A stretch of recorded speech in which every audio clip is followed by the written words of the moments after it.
সিঁড়ির পরে হচ্ছে আমাদের ডাইনিং স্পেস। আমি আপনাদেরকে দেখিয়ে দিচ্ছি, এটা হচ্ছে আমাদের ডাইনিং স্পেসটি।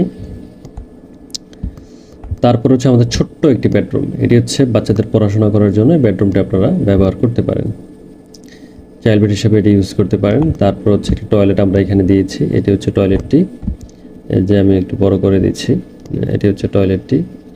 তারপরে এই কর্নারে একটি জেনারেল বেডরুম থাকবে এই কর্নারে।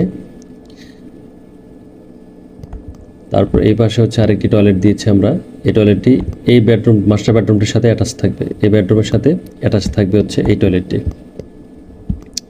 এই বেডরুমের সামনে আমরা একটি ব্যালকনি দিয়েছি, আপনার ব্যালকনিটি একটু দেখে নিন, এই হচ্ছে ব্যালকনিটি, অনেক সুন্দর করে আমরা গুছিয়ে দিয়েছি। আর এই বাড়ির কিচেনটি হচ্ছে আমরা ফ্রন্টে দিয়েছি স্টেয়ার, এবং মাস্টার বেডরুমের মাঝামাঝিতে আমরা কিচেনটি প্লেসমেন্ট করেছি। এই হচ্ছে আমাদের কিচেনটি। তো এখন আমরা